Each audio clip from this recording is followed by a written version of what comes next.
Selamat pagi, semoga kita semua dalam keadaan sehat. Perkenalkan saya Rich Gemilang Simanjuntak bertemu lagi pada mata kuliah Biologi Pertanian. Hari ini kita akan membahas materi tentang arthropoda. Materi ini akan dibawakan oleh Ibu Dr. Insinyur Penta Suryaminarsih, MP. Namun sebelum kita mendengarkan penjelasan materi, Ibu Putri Nur Arufitasari akan terlebih dahulu memberikan penjelasan singkat tentang arthropoda secara umum. Baik, langsung saja ya, selamat belajar. Selamat pagi semuanya. Semoga masih semangat dan siap menerima materi hari ini. Perkenalkan, nama saya Putri Nur Arufitasari. Pertemuan pada hari ini kita akan belajar dan berdiskusi materi tentang arthropoda khususnya pada topik yang sangat menarik dan relevan dalam konteks pertanian, yaitu insekta. Hari ini, kita akan memulai untuk memahami salah satu kelompok hewan yang paling beragam dan memiliki dampak besar pada kehidupan manusia, baik secara langsung maupun tidak langsung.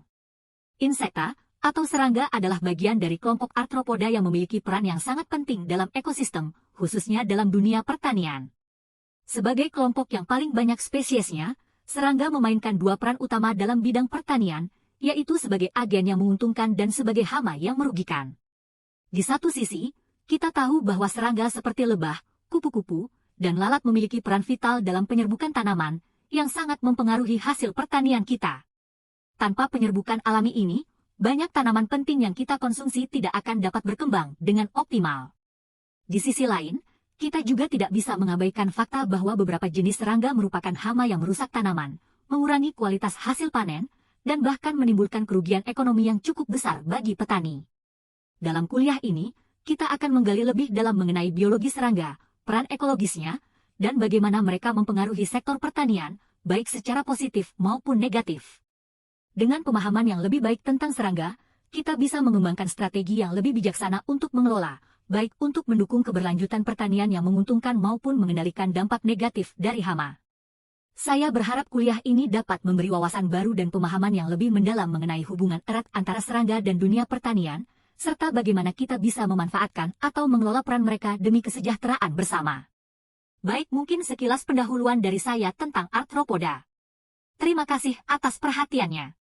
Selanjutnya, untuk pemahaman lebih dalam tentang topik hari ini akan dilanjutkan oleh Ibu Dr. Insinyur Penta Suryaminarsih, MP. Assalamualaikum warahmatullahi wabarakatuh. Baik, kita kuliah kali ini mengenai tentang filum arthropoda atau biasanya disebut dengan binatang tidak bertulang belakang. Nah, tujuan dari mata kuliah ini atau kuliah kali ini agar mahasiswa dapat menjelaskan fungsi dan menyebutkan jenis arthropoda.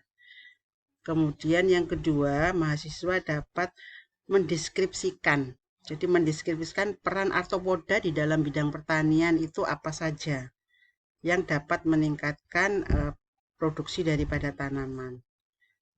Setelah itu, mahasiswa mampu menganalisis. Jadi, setelah dia mengetahui tentang arthropoda itu apa, kemudian dia mengetahui tentang peran-perannya sebagai apa di bidang pertanian, kemudian dia menganalisisnya, peran arthropoda dan biota tanah dalam produksi tanaman, dalam sumber daya lahan, dan untuk perlindungan tanaman terhadap hama penyakit. Yang satu tujuannya yaitu agar produksinya meningkat. Kemudian untuk berikutnya yaitu fungsi dan jenis arthropoda. Di sini arthropoda terbagi dalam 5 golongan. Yang pertama adalah jenis-jenis binatang krustase, yaitu seperti kepiting, kemudian penghuni-penghuni tanah kayak undur-undur begitu. Kemudian ada Chilopoda, kemudian ada Diplodia, dan ini adalah insekta yang paling banyak berperan di dalam dunia pertanian. Kemudian ada arachnida. Arachnida ini beberapa ada yang berperan sebagai predator. Nah, ini semua adalah jenis-jenis arthropoda. Dan kita akan lebih mempelajari tentang insekta karena di sini dia yang berperan paling banyak di dalam bidang pertanian.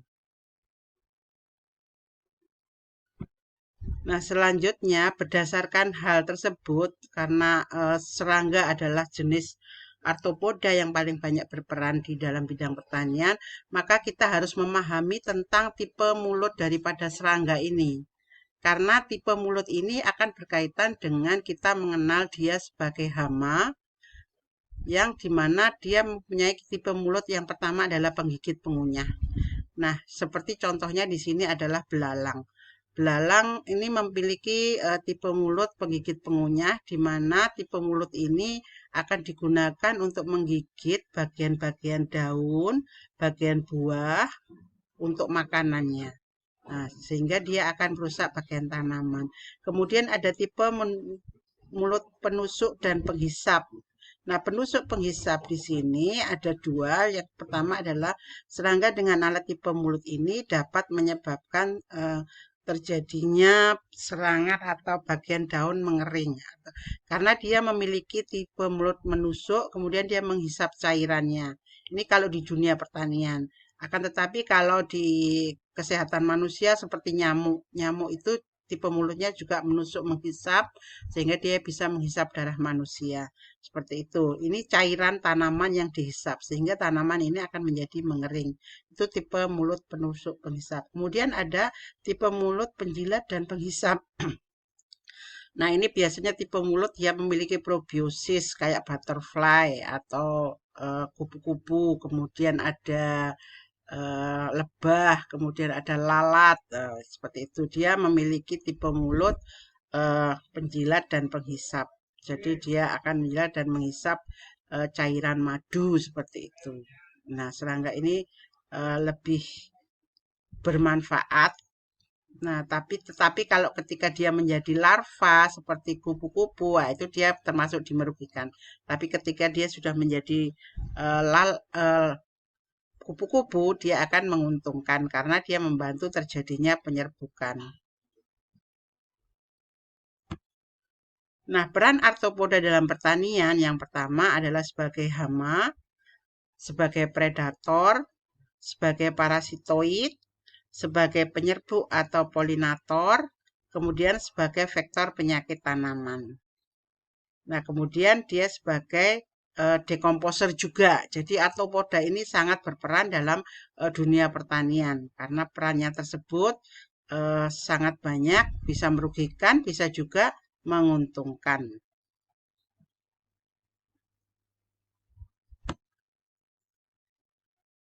Nah, kemudian karena kita mempelajari tentang insekta, penyebab timbulnya hama. Sekarang dia berperan sebagai hama, di mana hama tersebut dapat terjadi karena faktor biotik, yaitu adanya organisme hidup yang menimbulkan kerusakan tanaman, kemudian faktor abiotik, yaitu suhu, kelembapan, angin, cahaya, unsur mineral, dan curah hujan. Akan tetapi untuk serangga yang paling berperan adalah curah hujan, kemudian suhu dan angin. Itu mempengaruhi dari perkembangan dan penyebaran hama tanaman. Nah, kemudian faktor-faktor penyebab timbulnya hama, yang pertama adalah keragaman ekosistem, di mana ekosistem ini termasuk di dalamnya adalah adanya berbagai jenis tanaman, kemudian ada berbagai jenis musuh alami. Kemudian bagaimana kita mengelola tanaman tersebut? Apakah tanaman tersebut dikelola dengan menggunakan monokultur atau vertikultur atau polikultur? Itu juga akan mempengaruhi. Kemudian keunggulan dari varietas rentan.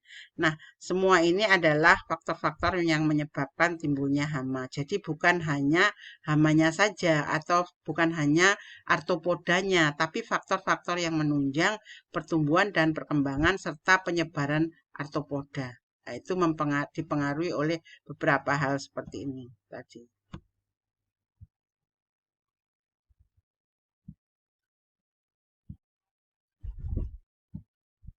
Nah, ini saya maksudkan di sini adalah bahwa tanaman monokultur ini tingkat kerugiannya akan lebih banyak karena serangga itu hanya makan satu jenis tanaman sehingga tingkat kerusakan cukup tinggi.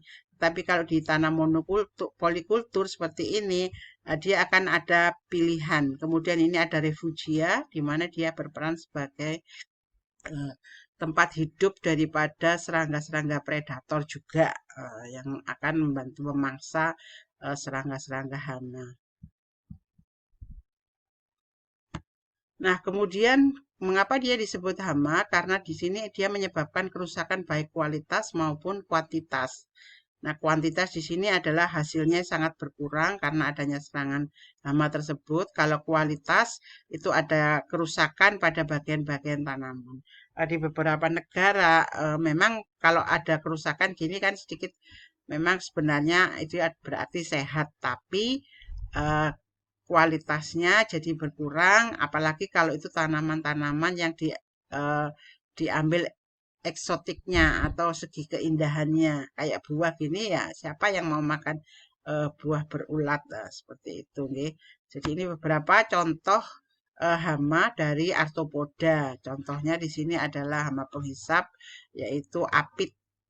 Kemudian ini ada apit, ini pencucuk penghisap, dia hama dari pencucuk penghisap. Kemudian ini ada larva dari arthropoda yang berfungsi menggulung daripada daun ini. Nah, di sini di dalamnya ada hamanya. Kemudian ini juga ada. Jadi beberapa hama yang perlu dikenali dari arthropoda. Nanti kalian akan mendapatkan lebih banyak pengetahuan ini di dasar-dasar pelindungan tanaman. Nah, sekarang kita hanya sekedar mengenal aja beberapa jenis daripada arthropoda.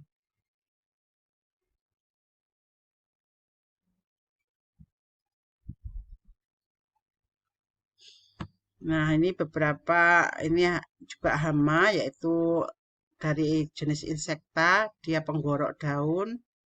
Nah, Liromisa lalat buah ini. Jadi dia menggorok di daun ini. Bekas gorokannya itu kelihatan. Liromisa ini. Seperti ini adalah imagonya, kemudian ini adalah pupanya, larvanya di dalamnya. Jadi dia hidup di bawah epidermis tanaman. Oke. Nah, kemudian yang kedua, yang tadi yang pertama adalah sebagai hama, yang kedua sebagai predator dan parasitoid. Nah, sebagai predator dan parasitoid di sini predator dan parasitoid berperan dalam pengendalian hama dengan cara memangsa dan memparasit telur atau larva serangga. Jadi kalau disebut predator itu dia memangsa. Jadi dimangsa. Kemudian kalau parasitoid itu memparasit telur ataupun larva. Jadi dia hama arthropoda tersebut meletakkan telurnya di dalam tubuh serangga atau di dalam tubuh hama.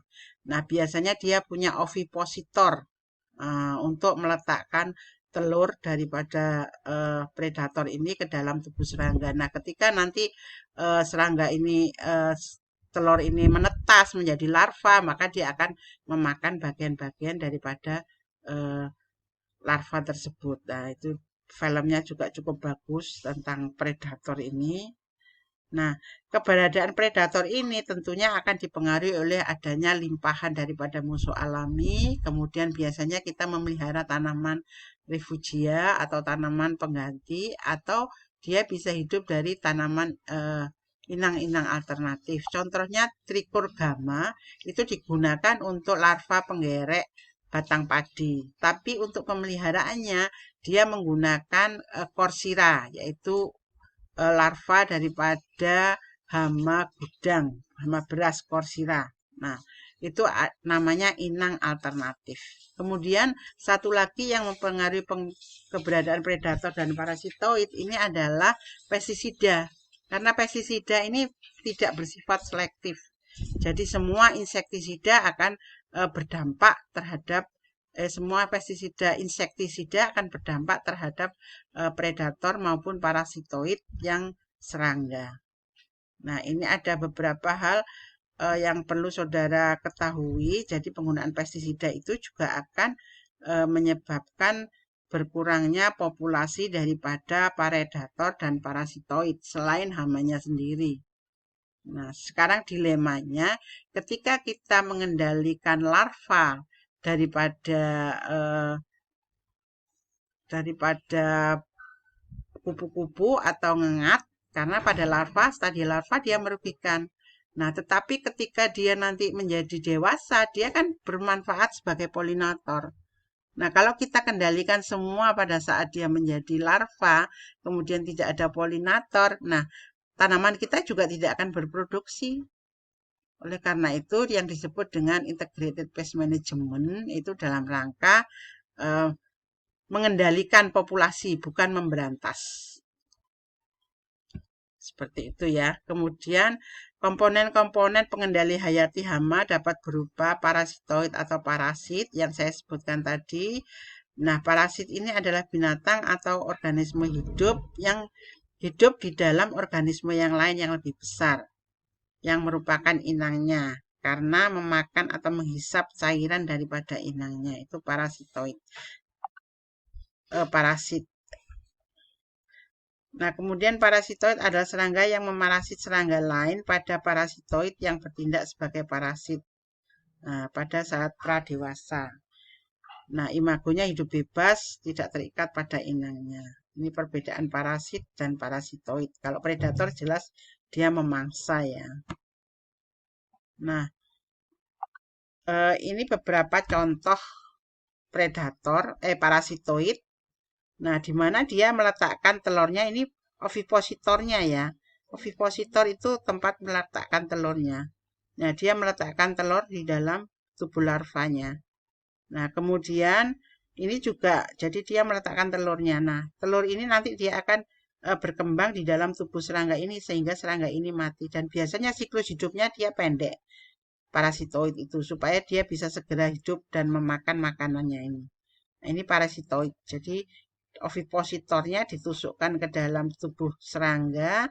Nah, serangga larva ataupun ini apit ya, ada apit juga. Nah, ini termasuk di sini adalah, nah ini adalah parasitoid yang berperan dalam meletakkan telur di dalam parasit. Seperti itu, parasitoid. Nah, kemudian ini predator, beberapa predator dari arthropoda yang menyerang hama. Nah, ini tadi yang saya katakan tadi ada Arachnidae. Jadi laba-laba ini berfungsi sebagai predator. Ini juga berfungsi sebagai predator. Nah, sedangkan ini dari kelas Insecta. Nah, tapi semua ini dari kelas Arthropoda.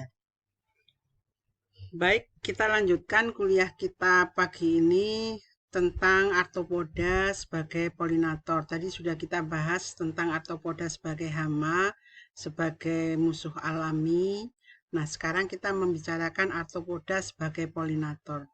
Nah, seperti yang saudara ketahui bahwa polinator sangat berperan terhadap keberadaan 30% suplai makanan manusia, yang artinya suplai makanan manusia ini kalau polinator kan bersifat untuk penyerbukan ya, sehingga kalau penyerbukan tidak terjadi maka kita tidak akan mendapatkan hasil produksi daripada tanaman. Seperti itu. Kemudian 90% keberadaan tanaman liar atau gulma. Nah, tanaman liar atau gulma yang tidak merupakan kekayaan biodiversitas tanaman itu kan tidak ada yang memelihara, sehingga kalau tidak ada polinator, mereka tidak akan dapat berkembang biak dengan baik. Sehingga kalau yang dibudidayakan kan kita bisa pakai pengembangan berdasarkan stek, kemudian okulasi, dan sebagainya. Tetapi kalau tanaman liar atau gulma-gulma ini yang tidak dibudidayakan, maka perlu keberadaan daripada serangga polinator. Nah, polinator sendiri bertujuan untuk serangga polinator ini sebenarnya dia bertujuan untuk mencari makanan bagi dirinya sendiri. Akan tetapi, efek samping atau secara tidak langsung, dia juga berperan dalam melakukan penyerbukan pada saat yang bersamaan tersebut. Karena seperti halnya di lebah, maka benang sari itu akan menempel pada bulu-bulu yang ada di tubuh lebah. Nah, itu akan membantu penyerbukan yang terjadi. Atau kalau menggunakan yang stiletnya, proboscis, dia menempel di situ, kemudian dipergunakan untuk mengambil madu di putiknya. Seperti itu. Jadi, sangat amat bermanfaat polinator ini. Jadi, demikian. Nah, Serangga polinator ini seperti hanya kupu-kupu, ngengat, dan lebah seperti itu. Nggih. Jadi ada beberapa yang bisa kita maaf ini seperti ini. Jadi ada beberapa polinator dari arthropoda.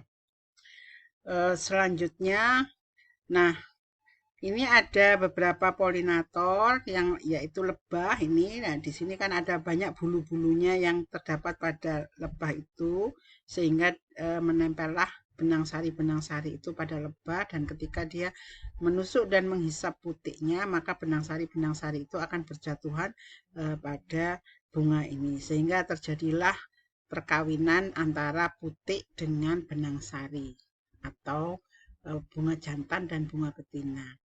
Nah, kalau ini adalah ngengat, di mana ngengat itu menusukkan stiletnya. Nah, ketika stilet ini ditusukkan pada ini, itu benang sarinya menempel. Nah, menempel pada stiletnya ini atau alat mulut pencucuk penghisapnya ini. Nah, dengan demikian dia akan membantu penyerbukan yang terjadi pada bunga ini. Seperti itu, gitu. Jadi beberapa hal yang bisa diingat dalam serangga polinator itu adalah kemanfaatannya. Kupu-kupu sama dengan ngengat. Kalau ngengat itu biasanya kita ngatakan karena dia adanya di malam hari, maka kupu-kupu malamnya itu yaitu ngengat ini. Kalau kupu-kupu yang butterfly ini di pagi hari. Kalau ngengat itu moth namanya. Nah, ini dia di malam hari biasanya mulai berpindah tempat. Kalau ini adalah butterfly, biasanya disebut seperti itu. Nah, ini masing-masing sangat berperan di dalam terjadinya penyerbukan. Oleh karena itu, 30% dari makanan kita dibantu oleh polinator-polinator ini.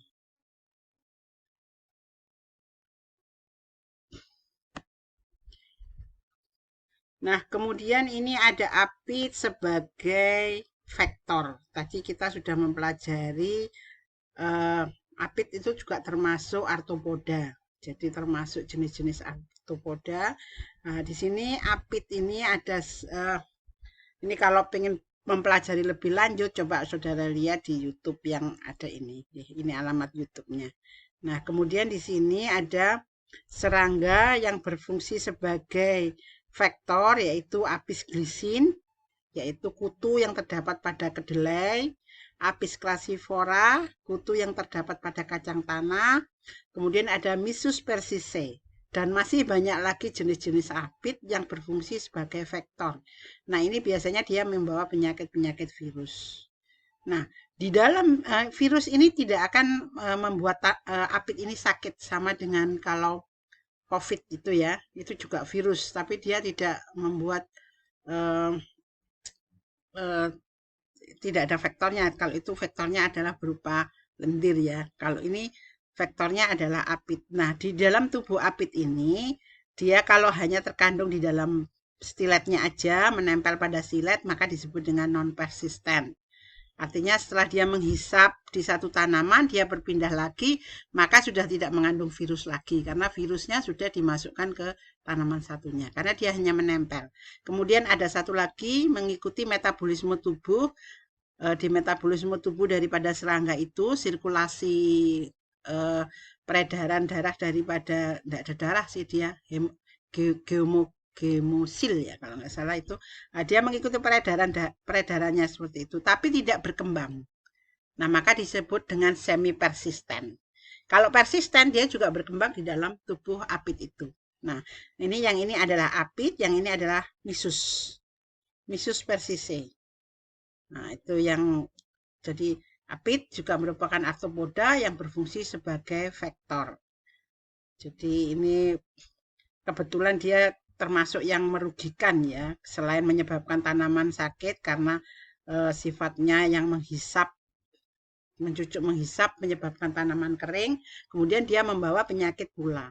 Jadi merupakan serangga yang, nah ini beberapa contoh arthropoda dan penyakitnya. Ini adalah penyakit kerdil-kedelai, ini apitnya. Nah, ini yang membawa apitnya. Nah, biasanya kita kalau ingin tahu bahwa di situ ada apit, maka di situ biasanya ada semut hitam yang mencari eksudat daripada apit ini. Eksudat apit ini manis ya, jadi disukai oleh semut. Maka ada semut, ada apit ini. Nah, ini juga adalah apit yang terdapat pada penyebab kerdil lumput. Nah, di sini dia dibawa oleh wereng coklat. Kerdil lumput itu tungro, nah, seperti itu dibawa oleh wereng coklat dan wereng hijau juga. Nah, kalau ini yang membawa adalah apis crassifora, penyebab PSTV, peanut stripe virus. Kemudian juga ada yang ini penyebabnya adalah Mysus persicea. Ini pepaya yang terserang mosaik. Mungkin agak saya kebawahkan sehingga dapat kelihatan. Maaf.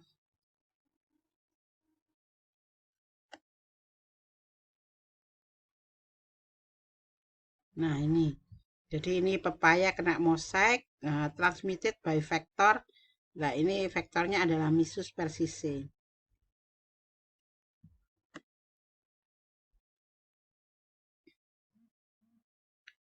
Saya lanjutkan, ini sudah mau yang terakhir sebagai vektor, kemudian ada yang berperan sebagai sebagai arthropoda.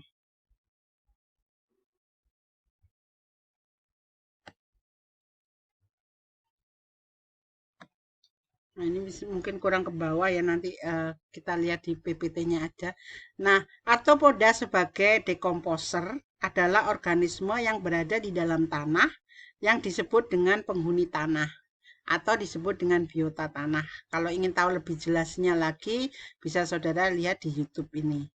Ya, di situ akan dijelaskan bagaimana bahwa arthropoda itu berperan sebagai decomposer.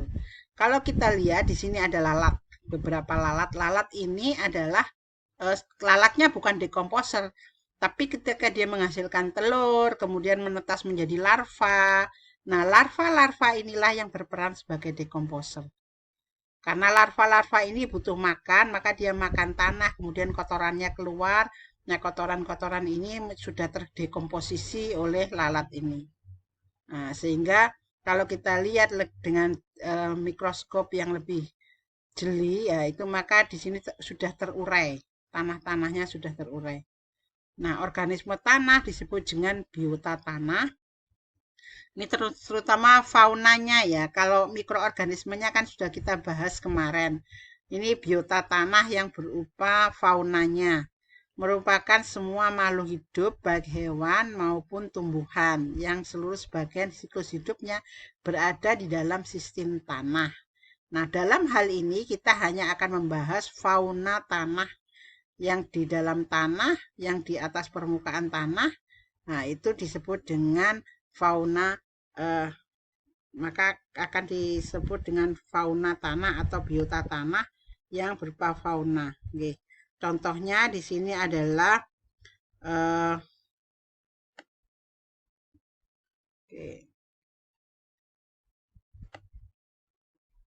Nah, ada protozoa, kemudian ada rotifera, kemudian ada nematoda, terus annelida, cacing-cacingan, kemudian ada moluska dan ada arthropoda.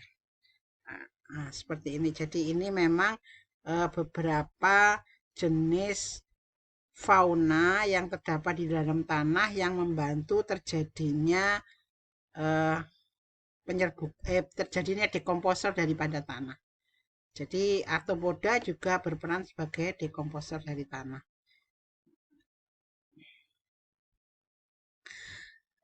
Kita lanjutkan untuk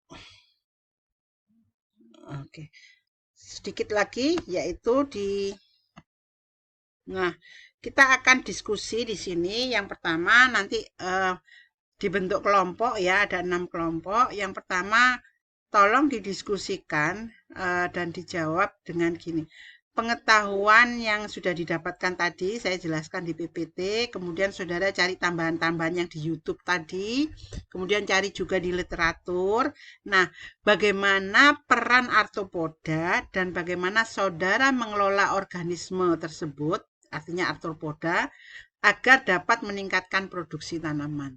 Ya, memang disitulah kemampuan Anda diuji menganalisis dari beberapa, tadi kan ada sebagai hama, sebagai predator, sebagai parasitoid, sebagai polinator. Nah, itu dipadukan bagaimana saudara mengelolanya sehingga produksi tanaman meningkat. Nah, seperti itu. Nah, kemudian yang kedua, setelah saudara membahas itu, dan kalau itu tidak perlu dipaparkan dalam PPT ya, mungkin dalam satu lembar aja, satu lembar artikel. Nah, kemudian yang kedua ini yang nantinya akan dipaparkan minggu depan. Nah, berdasarkan hasil telaah saudara dalam kelompok terhadap video. Nah, tadi kan ada di Decomposer itu ada video HTTP ini. Nah, ini coba saudara lihat dan cermati bagaimana peran dari biota tanah sebagai decomposer. Nah, dibuat PPT video nggak usah lama-lama, 10 menit aja. Seperti itu. Jadi kemudian yang pertama kan tentunya biasanya halaman judul, terus memperkenalkan anggotanya sebentar-bentar aja, terus kemudian berikutnya membuat video tentang peran daripada, nah, jadi salah satu aja, misalkan peran sebagai hama tanah, kan ada hama-hama tanah itu. Nah, satu kelompok menjelaskan tentang protozoa sebagai hama, sebagai ini dan macam-macam. Terus kemudian yang kedua ratifera sebagai hama, sebagai ini seperti itu. Kemudian nematoda jenisnya apa saja. Seperti Ibu bikin tadi, arthropoda sebagai, cuma ini sebagai decomposer ya. Jadi bukan secara keseluruhan. Kalau tadi Ibu kan menjelaskan secara keseluruhan tentang arthropoda, baik sebagai hama, sebagai dan sebagainya. Kalau ini khusus yang berperan sebagai decomposer aja. Okay. Jadi yang khusus berperan sebagai decomposer. Nah, cara menjelaskannya mungkin sama dengan kalau membuat video ini. Cuman kalau video ini adalah terdiri dari langsung dari protozoa, ratifera, nematoda, seperti itu. Jadi agak panjang dikit. Nah, saudara gabungkan dengan pengetahuan saudara tentang misalkan kalau di sini saya arthropoda kan hanya menjelaskan sedikit. Nah, ini tetap perlu dijelaskan